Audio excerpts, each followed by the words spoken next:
Muito bem, vamos tratar desse assunto a partir de então.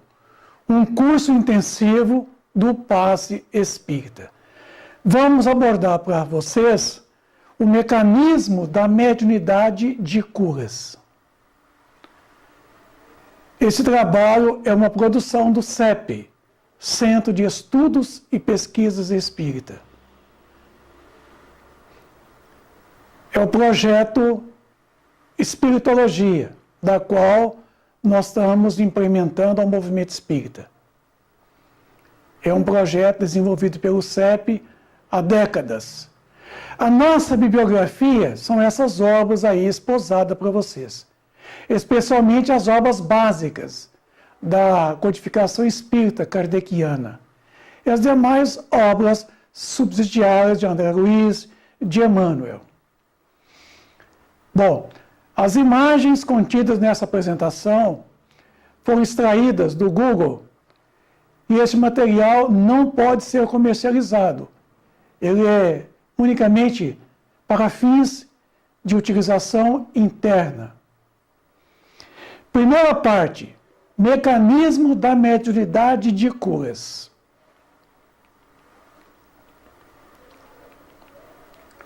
Vamos tratar então como a doutrina espírita está para nós.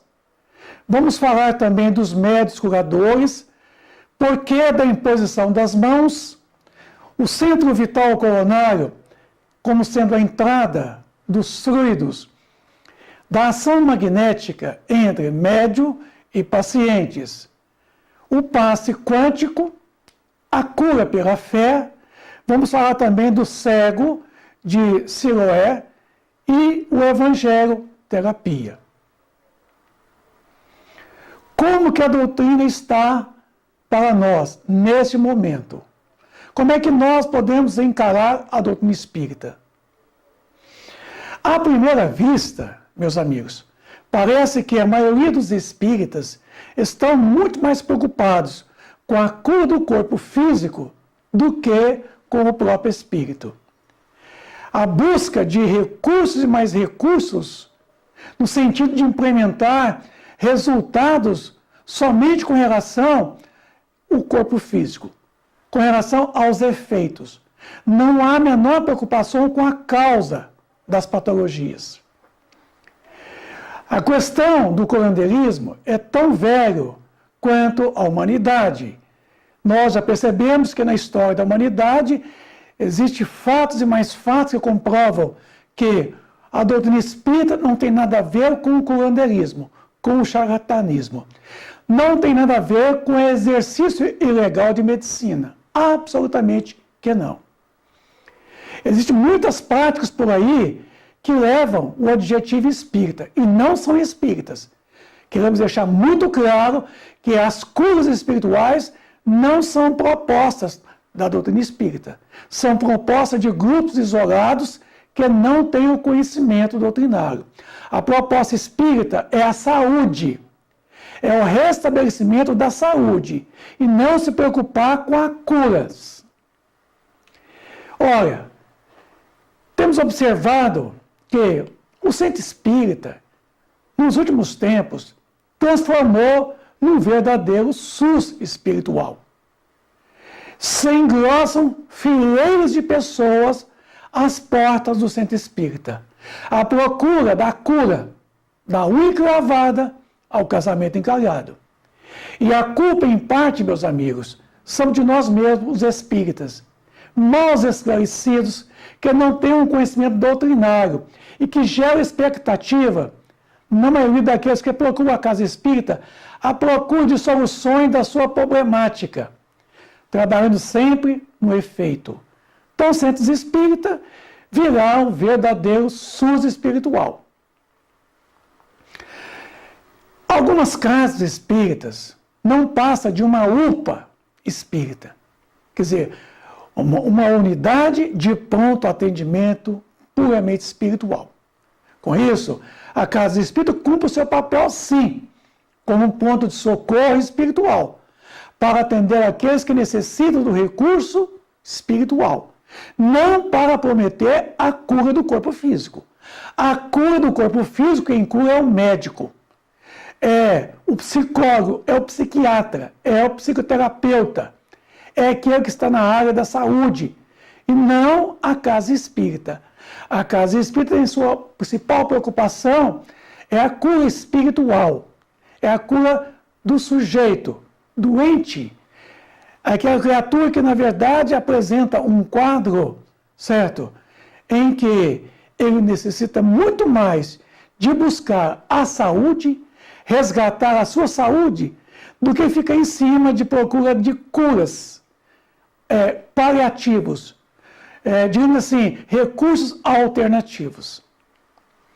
Salas aonde deveriam estar cadeiras, quadro de giz, biblioteca de livros para venda e para empréstimos, recursos didáticos para apresentação de palestras instrutivas, viraram verdadeiras enfermarias, com macas, com luzes coloridas, utensílios médicos e hospitalares. Uma verdadeira UTI espírita. Querem a qualquer custo curar o corpo físico, fazendo o trabalho dos médicos da Terra. Agora mesmo vamos ter plano de saúde espírita. No andar da carruagem, como lá vai andando o movimento espírita, que promete curas, curas e mais curas. Estamos invertendo os papéis, fazendo o trabalho dos médicos da Terra, em detrimento a verdadeira proposta da casa espírita, da doutrina espírita. Implantar o trabalho da educação do espírito, contribuindo assim para a resolução, digamos assim, da problemática espiritual, para a sua evolução espiritual, erradicando a enfermidade da mente humana, exterminando uma vez por todas as doenças, de acordo com a etiologia da medicina, tratando a causa e não no efeito. Aí podemos observar que muitas pessoas colocam que o problema do paciente é a mediunidade, que vai ter que desenvolver a mediunidade, o seu problema é de que ele é médium. Às vezes a pessoa é portadora de um processo obsessivo, precisamos unicamente se ver livre do processo obsessivo, onde está a sua cura. E, no entanto, prometem eles frequentar reuniões mediúnicas para desenvolver não a mediunidade, mas, mais ainda, o processo obsessivo. Já já, no andar da carruagem, teremos o plano de saúde espiritual da família. Vamos ter as carteirinhas, vamos ter realmente essa legenda de N recursos que vamos apresentar para poder dilubriar, para poder enganar a maioria daqueles que procuram a casa espírita. Um verdadeiro curandeirismo dentro do movimento espírita, o que não é proposta espírita. Um verdadeiro psicologismo, elementos que não têm o conhecimento doutrinário, não têm conhecimento da psicologia, metem a besta a dar orientações psicológicas. É o ismo do psicólogo, é o ismo do aconselhamento, de entrar nas minudências das pessoas, dando orientações que, na verdade, geram muito mais problema, muito mais dificuldade para as próprias pessoas a quem procura. O centro espírita, no dia das curas espirituais, as filas são enormes, como vocês estão vendo aí. As filas, elas aumentam gradativamente a cada dia que passa. Já no dia dos estudos, dos grupos de estudos, olha aí, olha, é uma minoria que procura a casa espírita no sentido de buscar os estudos da doutrina, a mensagem do Evangelho, que seria a sua própria cura. Vamos tratarmos aqui de recursos alternativos e do recurso alternativo.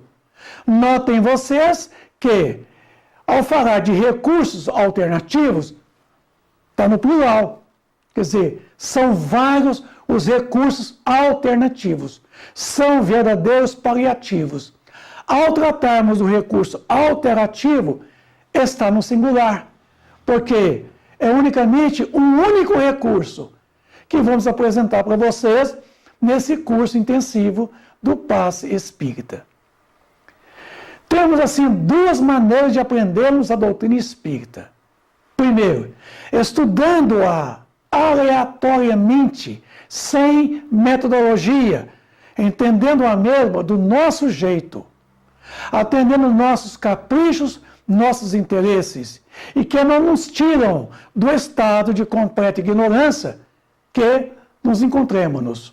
Com isso, é estudando de qualquer forma, sem métodos, é lendo qualquer obra, é lendo a metade de uma obra, começando a outra, enfim, não tem uma sequência lógica, não estuda obras espíritas, estudam vários livros que aparecem dentro do movimento espírita, de menos doutrina espírita. Segundo, estudando-a seriamente, com metodologia, de como ela está para nós, não de como eu acho que ela é, mas de como a doutrina está para mim, está para você.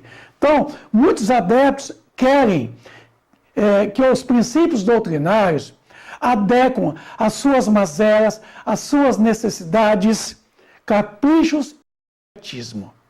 O que comprova ser o contrário. Somos nós que devemos nos adequarmos aos princípios da moral cristã de que ela está constituída. Então, meus amigos, a doutrina é uma só. Nós somos muitos. Então, é muito mais fácil em que todos nós nos modifiquemos e nos adequamos à doutrina do que tentar modificar a ela para que ela se adapte a cada um de nós.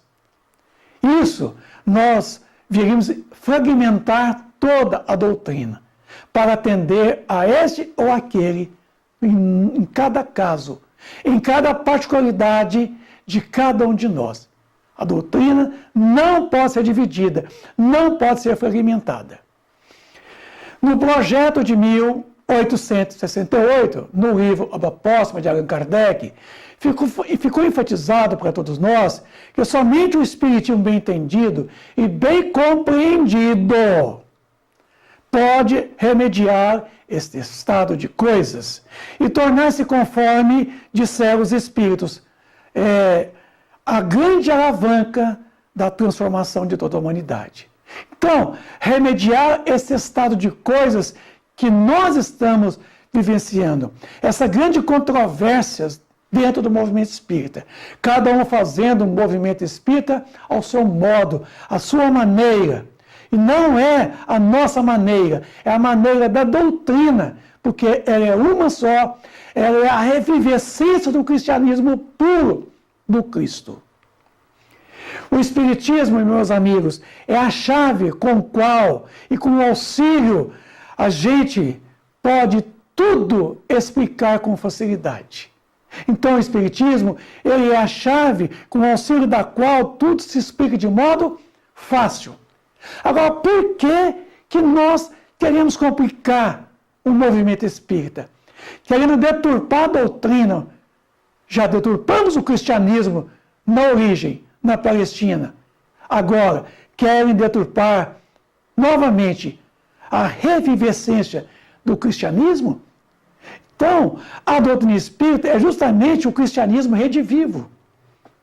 E com ele, nós explicamos tudo de modo fácil, sem complicações, sem sistematizações. Então, por que complicar mais ainda?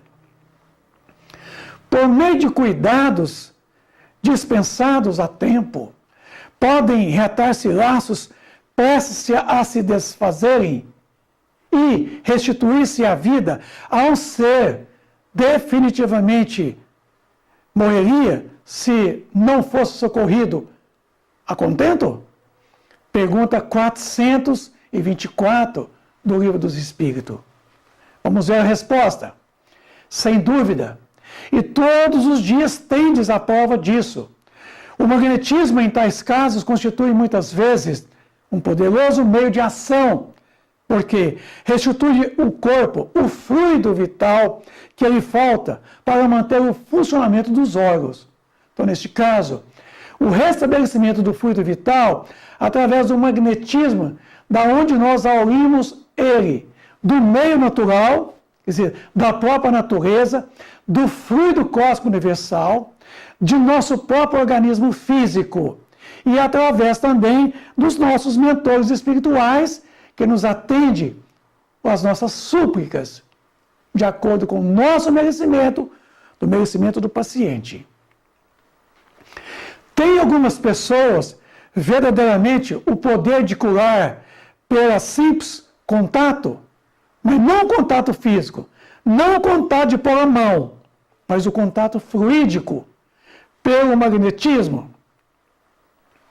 A força magnética, meu amigo, pode chegar até aí, quando secundada pela pureza dos sentimentos e por um ardente desejo de o fazer o quê? O bem, porque então os bons espíritos lhes vêm em seu auxílio. Auxílio do médium, no caso, que está impondo as mãos, e auxílio do paciente que está sentado ali na pauta do merecimento. Eles virão beneficiar ambos. Vamos falar um pouco dos médiuns curadores. O que são os médiuns curadores? Bom, Livro dos Médiuns, capítulo 14, o item 175.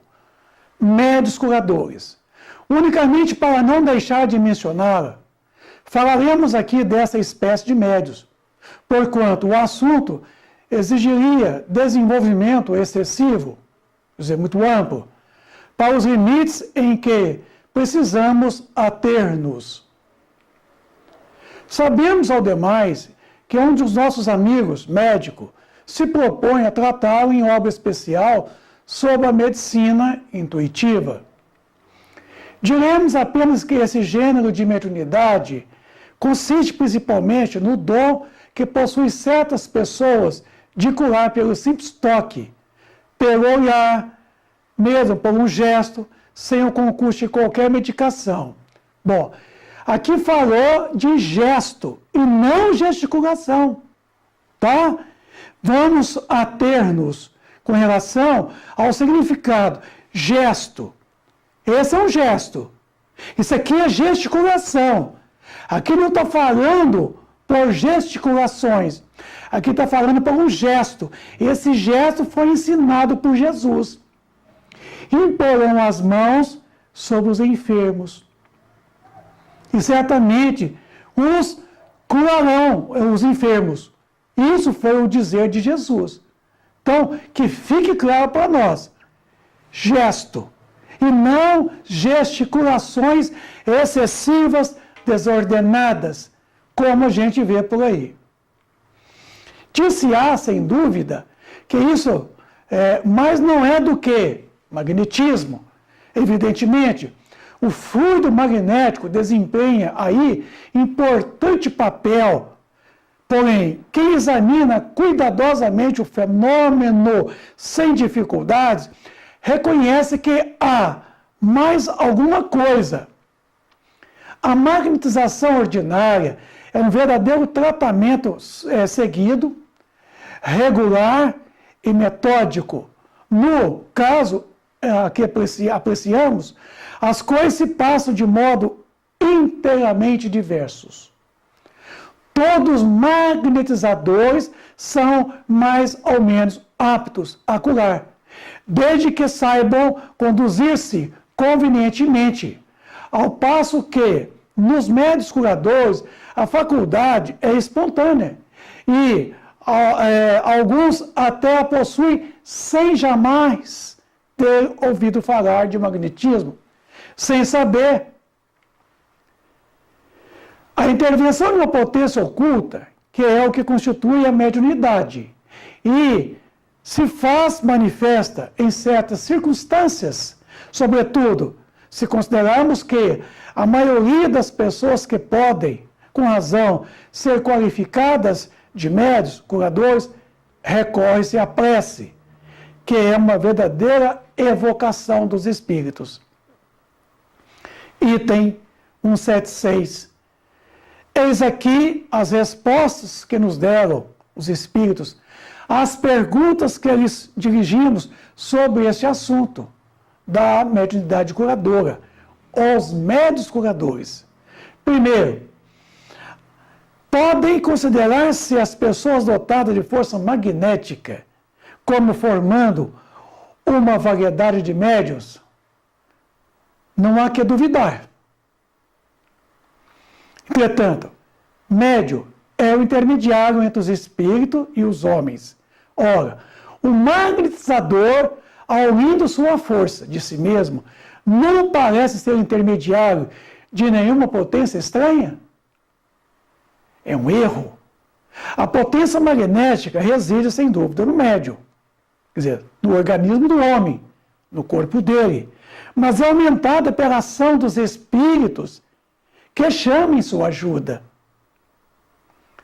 Se tu magnetizas para curar, por exemplo, e evocas um bom espírito que interessa por ti e pelo teu doente, ele aumenta a tua força, a tua vontade, ele dirige os teus fluidos e lhe dá as qualidades necessárias. Então vejamos nós aqui agora, meu amigo, você que é médium curador, você que milita nas reuniões de passe de fluidoterapia, me ajuda aqui. Vamos tentar entender. A ação do terapeuta em relação ao médium passista. Então, vamos observar aqui, tá, que nós temos tanto o médium, não é isso, como o terapeuta, aqui está o terapeuta espiritual, está o médium. Tá? Por que os espíritos, o terapeuta espiritual, aumenta a nossa força? É porque não temos a força suficientemente para impelir os fluidos na direção do paciente. Nos falta força nos fluidos. É por isso que o terapeuta espiritual, tá? Ele, através de uma comunicação, a sintonia, ele transmite os seus fluidos ao médium, aumentando, então, a capacidade medianímica desse médium. Por que ele aumenta a vontade do médium, o terapeuta? É porque não temos a vontade suficientemente para transmitir aos fluidos a força necessária. Então, se nós não temos a vontade suficientemente, não conseguimos transmitir, então, essa mesma força. Por isso que eles vêm aumentar a força do médium, tá? Aumentar a vontade do médium, porque que o mentor, terapeuta espiritual, certo? Ele vai dirigir os fluidos dele ao paciente. Porque, no caso, o médium, ele não tem clarividência, ele não tem evidência, ele não está vendo o paciente onde há uma desvitalização, onde no paciente existe, quer dizer, um bloqueio das energias vitais, em que o acúmulo de fluidos negativos numa dada parte do corpo físico do paciente. O mentor, então, neste caso, ele está vendo, porque ele faz um diagnóstico inicialmente, e ele vai verificar na onde o paciente está em escassez de fluido, na onde o paciente realmente não está realmente recebendo energia vital. Por isso que, neste caso aqui, o mentor, certo? Ele vai dirigir o quê? Ele vai dirigir os fluidos do médium, aquela parte do organismo do paciente. Quarto, por que ele dá as qualidades necessárias aos fluidos do médium? Para que o médium transmita ao paciente. Isso. Quer dizer, é porque o mentor, uma vez vendo, sabendo aonde está precisando energizar, fluidificar, para dispersar um fluido grosseiro, que intercepta as funções do órgão, certo? Ele vai, então, suprimir as qualidades do fluido do médium, tá? É porque o médium não tem as qualidades suficientemente para imprimir aos fluidos de que o paciente necessita. Por isso que a ação dos espíritos, a ação do terapeuta em relação ao médium passista, ela é comum. Por isso que o trabalho aqui não é somente o fluido do médium, é o fluido do mentor, do terapeuta espiritual, juntamente com o fluido do médium, passando para o paciente as energias vitais. Quinto, aqui eu coloco por minha conta, não está lá no capítulo 14 do Livro dos Médiuns, no item 175. Eu estou colocando isso aqui por minha conta. O diagnosticam o paciente, faz o diagnóstico do paciente. Porque os mentores, os terapeutas espirituais, ele está vendo, ele vê no paciente, na onde há uma desvitalização, na onde há uma concentração de fluidos negativos, bloqueando as funções em relação ao órgão. Então, os terapeutas do mundo espiritual diagnosticam o paciente, que devem ser atendidos na cama de passes, detectam por partes, as partes doentias, as funções comprometidas, para depois serem beneficiados pela transfusão dos fluidos. Então, vejam vocês que são 5 coisas que os espíritos fazem por nós. Reconhece de imediato as dificuldades da receptividade dos pacientes. Reconhece quem tem merecimento, quem não tem merecimento. Isso. E a vontade ardente do paciente, a vontade ardente do médium, os distúrbios somáticos e psíquicos de cada paciente. Então, é feito um completo diagnóstico. Assim como o médico também, para tratar do paciente, ele tem que fazer o diagnóstico. Isso. Ele tem que fazer exames clínicos, ele tem que fazer uma série de exames para, então, detectar o quê? A patologia. Para depois, então, indicar a medicação certa. Assim também acontece com os mentores espirituais. Eles precisam tomar conhecimento lá do paciente, o que deve ser feito, para depois fazerem. Vem cá comigo. Verifiquemos uma coisa, meu amigo. Se lá no capítulo 14, no item 175, ensinou nós os espíritos que o terapeuta espiritual, os espíritos que auxiliam os médicos na hora das curas, na fluidoterapia do passe, primeiro, ele vem, aumenta a força do médium. Ele vem, aumenta a vontade do médium. Ele dirige os fluidos do médium, porque não é o médium que dirige os fluidos, tá? É o terapeuta que está do lado dele. E dá as qualidades necessárias. Diagnosticam o paciente. Eu vou te perguntar, médium. Você é super médium. O que faz os médios, então? O que faz os médios na hora do passe? Me ajuda. Na hora que os médios põem as mãos, o que faz você, médium, na hora do passe? Se eles fazem 5 coisas por nós, os médios, e o paciente, o que faz nós, então? Eis aí a questão. Amigo, livre-se dessa pretensão de que você é a peça mais importante do processo do passe, na hora do passe. Ele acontecerá com você, passista.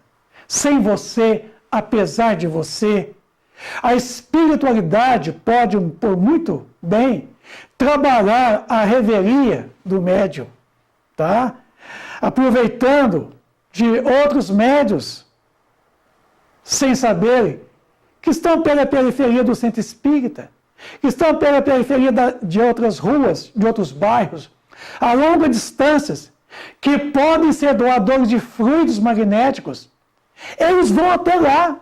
Eles vão até lá no outro quarteirão, lá no outro bairro. retirar desses médios, sem saberem que são doadores, a energia vital, o fluido vital, e vem trazer em benefício de quem? Dos pacientes. Viram? Então, deixa de ser vaidoso, soberbo, achar que você é a peça mais importante no tocante do trabalho dos passes. Que isso? Vamos lá. Pensas então que os espíritos só atuam nos que creem neles? Os que magnetizam para o bem são auxiliados por espíritos. Todo homem que nutre o desejo do bem os chama. Pela invocação, quer dizer, pela oração, sem dar por isso do mesmo modo que, pelo desejo do mal e pelas más intenções, nós chamamos os maus espíritos. Nós os evocamos. Aqui o caso é contrário. Não é isso? Nós os evocamos. No caso dos bons espíritos, além de nós evocarmos, nós os invocamos pela oração. Porque invocar é você ter a atitude da oração, os chamando para em derredor de você e do teu paciente. Fluidoterapia. Agiria com maior eficácia aquele que, tendo a força magnética, acreditasse na intervenção dos espíritos. Quer dizer, acreditando, vamos corrigir, agiria com maior eficácia aquele que, tendo a força magnética, acreditasse na intervenção dos espíritos, faria coisas que considerarias milagres, coisas surpreendentes. Se ao poder magnético inerente a você tivesse a intervenção espiritual, a confiança, o auxílio e o conhecimento de todo esse mecanismo, faríeis milagres, prodígios. Há pessoas que verdadeiramente possuem o dom de curar pelo simples contato, sem o emprego dos passes magnéticos? Certamente. Não tendes disso múltiplos exemplos? Isso, porque no tocante às curas, há nuances no processo de cura que nós, de certa forma, desconhecemos ainda, certo? Porque muitas pessoas possuem o dom de curar e não sabem. Pela simples presença dela, por um olhar, pela atitude da vontade dela, ela pode transmitir a alguém os recursos necessários ao restabelecimento do seu fluido vital, da sua saúde. Neste caso, há também a ação magnética, ou apenas influência dos espíritos. Uma e outra. Essas pessoas são verdadeiros médiuns, pois que atuam sob a influência dos espíritos. Isso, porém, não quer dizer que sejam quais médiuns curadores, conforme entendeis, né? Porque há, de certa forma, uma ação espiritual. Eles, independentemente dos médiuns, do magnetismo do médium, eles, como eu já disse, eles podem transmitir os fluidos aos pacientes, eles podem aurir esses recursos magnéticos de outros médios a longas distâncias. Ele pode transmitir ao paciente unicamente as energias psíquicas que nós vamos, num dado momento, explicar para vocês. Pode transmitir esse poder, quer dizer, de um médium para o outro? O poder, não. Mas o conhecimento do que necessita, isso sim. Para exercer, quem o possui, não falta quem não suspeite, né? Sequer de que tem esse poder. Se não acreditar que ele foi o quê? Transmitido. Então, na verdade, não pode ser transmitido o poder.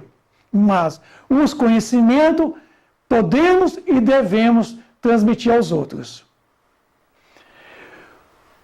E porão as mãos sobre os enfermos e os curarão. Marcos, capítulo 16, versículo 18. Imporão as mãos, foi só isso que ele disse, sobre os enfermos. E não falou, gesticula, faça gesticulações. Ele não falou isso. E imporão as mãos, é o gesto de impor as mãos. E o verbo do imperativo. E os curarão os enfermos. Foi só isso, nada mais.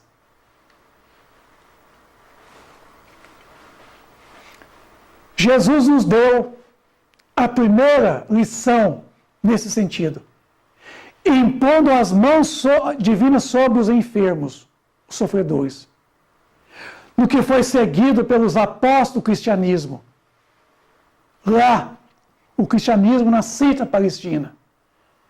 Quando Jesus recomendou impor as mãos sobre os enfermos, automaticamente dirigimos as mãos sobre a cabeça do paciente, porque ali está um centro vital, um centro de força, chamado coronário, que controla todos os outros demais centros vitais ou centros de força, que na linguagem comum as pessoas chamam de chakras. A palavra chakra não é neologismo espírita, embora o neologismo é hindu. E esses demais outros centros de força vitais são responsáveis pelo metabolismo de todo o corpo físico do paciente e do próprio médium. Estando o homem dotado do centro de força vital, coronário, no topo da cabeça, sendo ele o controlador dos demais centros vitais, basta então a aplicação sobre ele. E ele se encarregará de distribuir o quê? Os fluidos, o fluido vital, seja ele animal ou psíquico, aos demais centros de forças, irrigando estes todo o organismo nas suas nuances, nas mínimas particularidades do corpo físico, as células. Vou te perguntar, meu amigo, você está com forte dor de cabeça, tá? O que é comum você fazer? Não é tomar algumas gotas de analgésico? Exemplo, a dipirona. O que você faz? Você pega um frasco de dipirona, Novalgina, pinga 50 gotas num copo, não é isso? Com um pouquinho d'água. Aí você pega essas 50 gotas de Novalgina e pinga na cabeça. Ou despeja na cabeça. Certo? Não. Você não pinga na cabeça. Não é isso? Mas à primeira vista, está doendo a cabeça, né? O certo seria você pegar um frasco de Novalgina e pingar 50 gotas na cabeça. Porque aí resolveria a sua dor de cabeça. Porque é a cabeça que dói. Bastaria você pingar, então, 50 gotas de Novalgina na cabeça, estaria, então, interrompendo realmente a dor. Mas não é isso que você faz. Porque o mecanismo de interceptar a dor não é este. Não é ir diretamente à parte que dói. Mas é você pingar 50 gotas de Novalgina num copo com pouca água e você ingerir. E através da corrente sanguínea, essa substância química inibidora vai até o tálamo, lá no teu cérebro. E ali ceifa-se o arco reflexo da dor, interceptando o reflexo da dor. Aí você percebe que a dor passa, embora o mal persiste, o mal continua. Embora a dor foi o quê? Interceptada, mas o mal persiste. Então veja vocês, a nossa comparação é para nós entendermos a importância do centro, o centro vital coronário, como sendo a entrada de quê? Dos fluidos, da energia.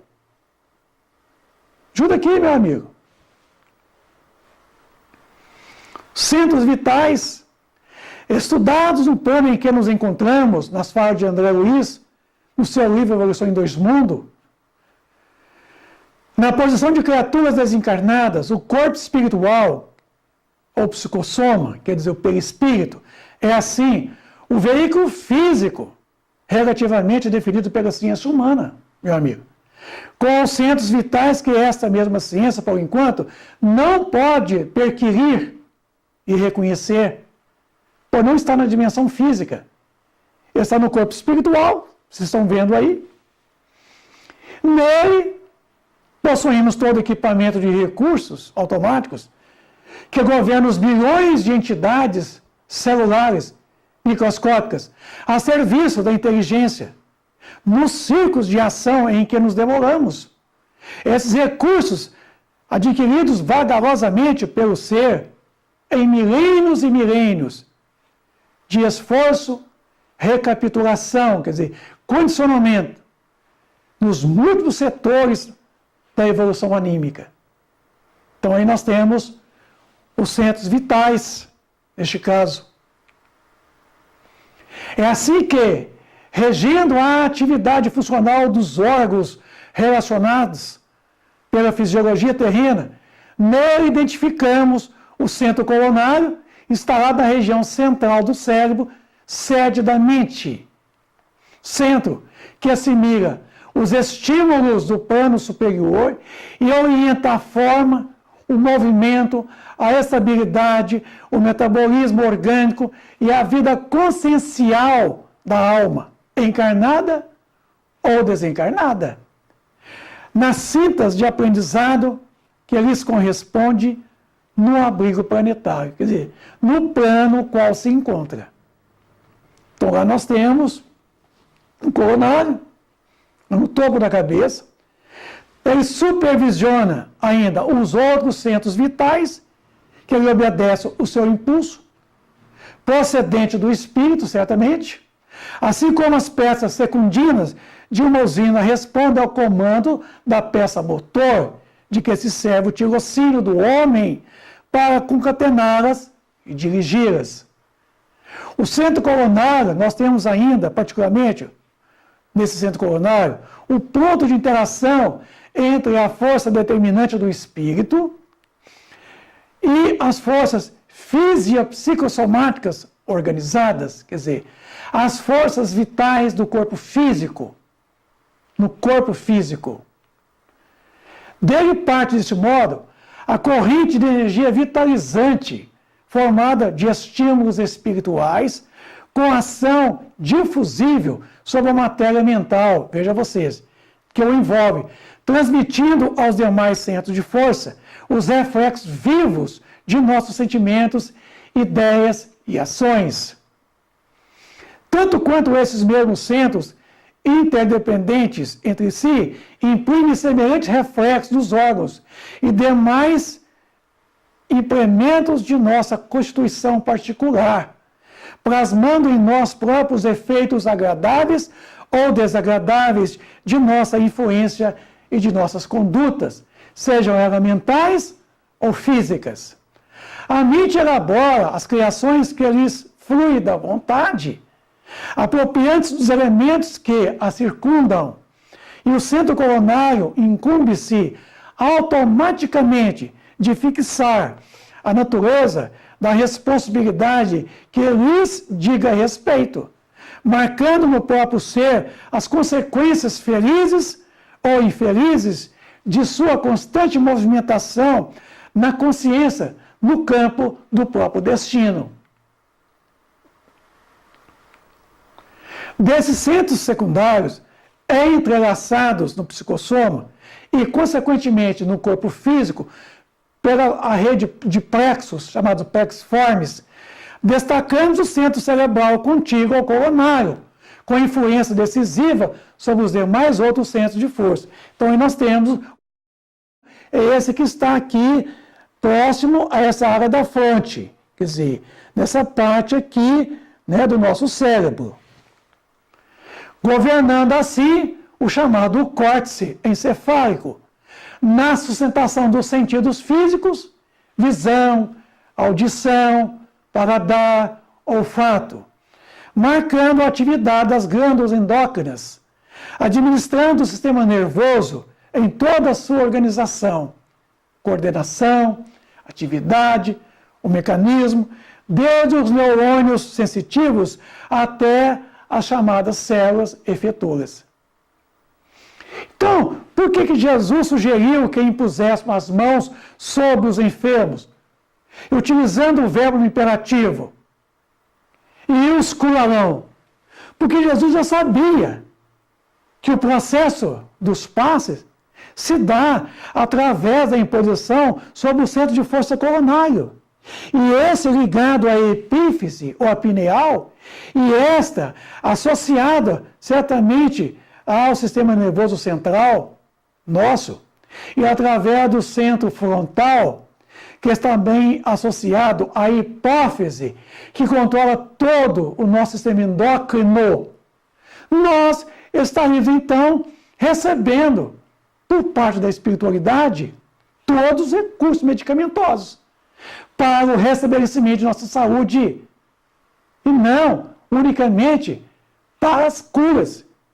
Mas se nós não temos a saúde, nós precisamos então estabelecermos a cura, certamente, para depois então estabilizarmos pela saúde. Então, o centro coronário, que vocês estão vendo aí, ele é papel importante na hora dos passes, porque a energia do mentor, que é energia psíquica, quer dizer, energia mental, porque o mentor não tem corpo físico, então ele não tem magnetismo animal, certo? Ele não tem o fluido vital animal, que no caso o médium possui.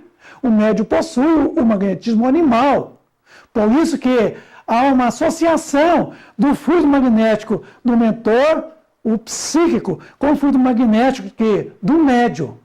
Há uma fusão desses fluidos. Então, o centro coronário, ele distribui a essas energias que ele recebe aos demais outros centros de forças. E esses mesmos centros de forças, que são no total de 7, contando com o coronário, eles vão levar a energia vital a todas as partes do corpo físico, necessitadas porque tiveram suas perdas, tiveram os fluidos bloqueados por outros fluidos mais grosseiros, e vamos explicar para vocês.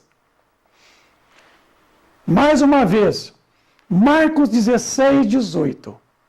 Imporão as mãos sobre os enfermos e os curarão. O verbo no imperativo. Não se discuta, meu amigo. Não se discuta com ele.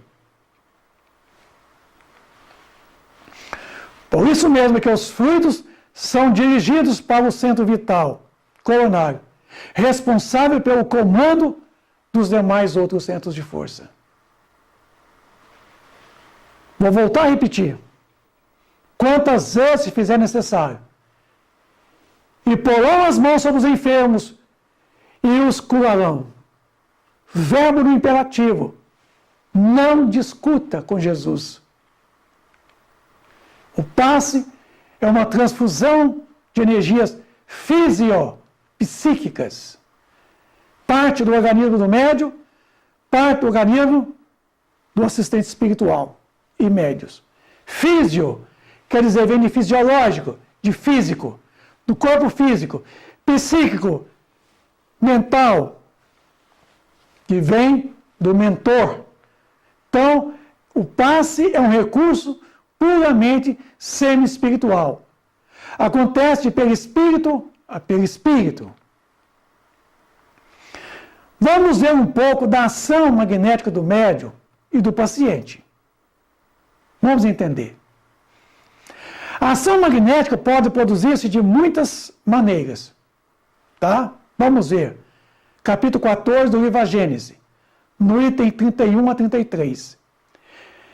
Como se ha visto, o fluido universal é o elemento primitivo do corpo carnal e do perispírito, os quais são simples transformações desse mesmo fluido que vocês estão vendo aí. Em que nós nos encontramos no mundo a qual fazemos parte, no planeta em que nós estamos, esse mundo. Vamos ouvir dele esses fluidos, pela identidade de sua natureza. Esse fluido condensado no perispírito, quer dizer, do paciente e do médium, pode fornecer princípios reparadores ao corpo. O espírito encarnado ou desencarnado, ele é o agente propulsor que infiltra num corpo deteriorado uma parte de substâncias do seu envoltório fluídico. A cura se opera mediante a substituição de uma molécula malsã, vocês estão vendo aí, por uma molécula sã, sadia, um fluido são, puro. O poder curativo estará, pois, na ação direta da pureza da substância inoculada. Mas depende também da energia da vontade, quer dizer, da força que a vontade imprime no fluido, que quanto maior for, tanto mais abundante a emissão fluídica. Provocará tanto maior força de penetração, dará o próprio fluido a essa velocidade. Depende ainda das intenções daquele que deseje realizar a cura. Seja o homem, seja o espírito terapeuta. Os fluidos que emanam de uma fonte impura são quais substâncias medicamentosas alteradas, danificadas. São extremamente variados os efeitos da ação fluídica sobre os doentes, de acordo com as circunstâncias. Algumas vezes é lenta e reclama tratamento prolongado, como o magnetismo ordinário. Outras vezes é rápida, como uma corrente elétrica. Vamos explicar. Resultado imediato. Está aqui então. Vejamos nós aqui. Concentração de fluidos, certo? Numa determinada parte do organismo do paciente, em se tratando da dispersão de fluidos grosseiros que impregnam os órgãos do paciente, interrompendo a função em relação ao próprio órgão. O órgão executa. A função está na mente, no corpo mental. Mas o órgão está envolto em uma camada de fluidos que bloqueia a canalização do fluido vital. Aí é feita uma concentração desse fluido, tá? Salutar, sutil, diluindo esse fluido grosseiro. O organismo volta restabelecido às funções que lhe é peculiar. Então, veja você, meu amigo, estando ali numa parte do organismo do paciente, um órgão comprometido, porque existe um fluido grosseiro ali, oriundo do próprio paciente mesmo, é dele mesmo, tá? Que no momento de raiva, de ódio, de contrariedade, ele produz fluidos ruins que vão, por similitude, vão aderir a certas partes do corpo dele e ali ficar alojado,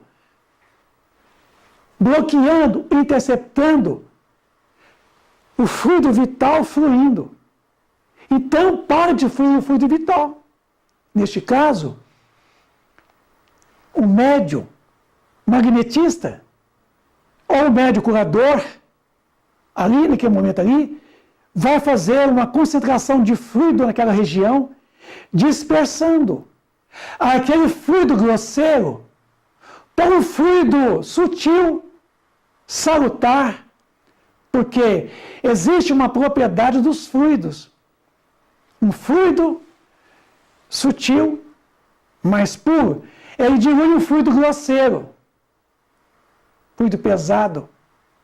É como a água que nós usamos para lavar o chão, lavar uma roupa suja, uns talheres sujos, em que nós utilizamos a água.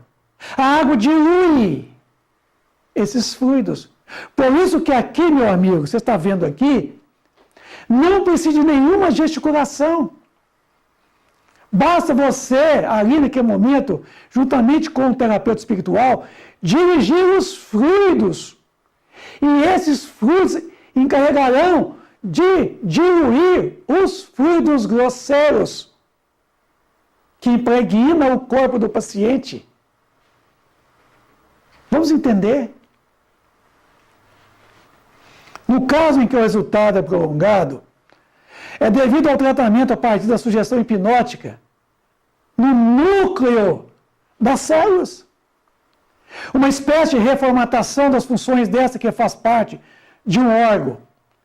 Inclusive na célula do sistema imunológico, reordenando a sua função para combater, eliminar bactérias, vírus, toxinas, substâncias tóxicas do organismo do paciente. Por quê? Nós sabemos que a função dessa única célula está formatada lá no núcleo dela. Porque é no núcleo, no DNA dessas células, é que está toda a informação genética, que transmite essa mesma célula as suas funções. Nós temos 62 tipos de células, com funções diferentes uma da outra, no nosso corpo físico. Nós temos 70 trilhões de células, com 62 funções diferentes no nosso corpo físico. Então, muitas vezes, essa única célula, ela perde a função. E aí, pelo processo da hipnotização, é como se fosse uma reformatação de um computador, em que vamos restabelecer no interior da informação genética, do núcleo dessa célula, a sua função específica, devolvendo a ela a sua função específica.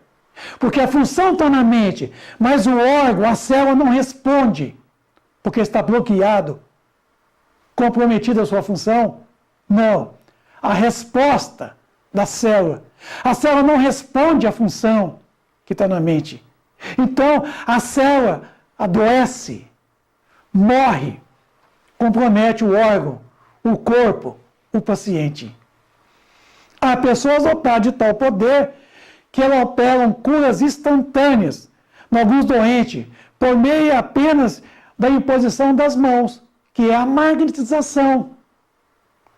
Ou até exclusivamente por ato da vontade. Entre os dois polos extremos dessa faculdade, há infinitos matizes. Todas as curas desse gênero são variedades do magnetismo, sempre do magnetismo, e só difere pela intensidade e pela rapidez da ação. O princípio é sempre o mesmo, o fluido, o desempenhar o papel do agente terapêutico e cujo efeito se acha subordinado à sua qualidade e às circunstâncias especiais. 3 modalidades para a transmissão do magnetismo. Por isso, nós temos aqui, neste caso, o passe magnético, o passe espiritual e o passe semi-espiritual. Vamos ver primeiro. O passe magnético, pelo próprio fluido magnetizador, que vocês estão vendo aí, só o paciente e um magnetista, ou magnetizador. É um fenômeno puramente anímico. É o chamado passe magnético. É o magnetismo propriamente dito, humano, cuja ação se haja adstrito à força e, sobretudo, à qualidade do fluido, do qual o magnetizador, o magnetista, lhe é dotado. Segundo, o passe espiritual, pelo fluido dos espíritos, atuando diretamente e sem intermediário sobre o encarnado, seja para curar, acalmar um sofrimento, seja para provocar o sono sonambúlico espontâneo, seja para exercer uma ação sobre o indivíduo, uma influência física qualquer. É o magnetismo espiritual, cuja qualidade está na razão direta das qualidades do espírito. No caso, não tem médio aqui. A ação direta do espírito sobre o paciente. A revelia de qualquer médio, sem os médiuns saberem. Basta que o paciente, numa atitude de oração, roga a Deus, e Deus permitirá que, ao seu encontro, lhe vai uma peia de espíritos bondosos, caridosos, lhe transmitir as suas energias salutares, sejam elas psíquicas, quer dizer, do próprio espírito, terapeuta mundo espiritual, ou seja magnético animal, da qual eles extraem de médiuns que não estão naquele momento ali, naquele local. Estão ali distantes daquele momento ali. Extrai das plantas, extrai dos animais e extrai de pessoas e transmite então ao paciente. Terceiro, o passe semi-espiritual, que é a nossa modalidade na casa espírita, aonde estamos falando hoje de médium curador, de mediunidade curadora, pelos fluidos que os espíritos derramam sobre o magnetizador, que serve de veículo para esse derramamento. É um magnetismo misto, que vocês estão vendo aí, semi-espiritual, ou seja, se preferirem, humano espiritual. Então aqui agora você tem o terapeuta espiritual, você tem o médium, você tem o paciente. Combinado com o fluido humano, o fluido espiritual lhe imprime qualidades de que ele carece. Já falamos disso. Em tais circunstâncias, o concurso dos espíritos é miúdo e espontâneo. Porém, as mais das vezes provocado por um apelo do magnetizador, quando, na invocação pela oração, ele concita esse terapeuta. E ele vem na pau do merecimento do médium, do paciente. Aumentar a força do médium, aumentar a sua vontade, tá? Dirigir os teus fluidos, suprimir as deficiências do fluido do médium e fazer o diagnóstico, que é o que acontece primeiro. É muito comum a faculdade de curar pela influência fluídica e pode desenvolver-se por meio de exercício. Então, todas as pessoas podem trabalhar na faculdade de curas, desde que tenha os recursos e desde que atinja as qualidades necessárias para ter um bom fluido. Certo? Equilíbrio espiritual, equilíbrio moral, mental, físico, vida de conduta moral, uma moral elevada, uma moral cristã, mas a de curar instantaneamente, pela imposição das mãos, esta é mais rara e seu grau máximo se deve considerar excepcional. No entanto, em épocas diversas, e no seio de quase todos os povos, surgiram indivíduos que a possuíam em grau eminente. Nesses últimos tempos, aparecem muitos exemplos notáveis, cuja autenticidade não sofre contestação nenhuma. Uma vez que as curas desse gênero assentam no princípio puramente natural e que o poder de operá-las não constitui privilégio de nenhum. Tá? E o que se segue é que elas não se operam fora das leis naturais, da natureza. E que só são miraculosas na aparência, mas obedecem leis, não bulam as leis. Por isso que Jesus, ele na verdade, ele não realizou milagres. Jesus utilizou das leis naturais e operou fenômenos naturais. Porque ele mesmo disse, tudo que eu faço, vós podeis fazer e muito mais. Ele não falou, vós podeis fazer com mais qualidade. Não, fazei muito mais vezes. No livro Segue-me, de Emmanuel, ele dá uma definição, que a transfusão de energias fisiopsíquicas, segundo eu, Emmanuel, é a fusão de energias psíquicas do assistente espiritual com as energias magnéticas animal do médium e as energias deficientes do paciente. Então, fusão de energias fisiopsíquicas na hora do passe. No capítulo 14 ainda do livro A Gênese, no item 31, coloca que a cura é a troca de uma molécula malsã por uma molécula sã. Então vejam vocês, é a troca de um fluido ruim para um fluido bom, vitalizante. Bom, aqui terminamos a primeira parte, tá? Desse mecanismo do passe espírita, e convido a você a continuar conosco na segunda parte, oportunamente. Até lá. Um grande abraço.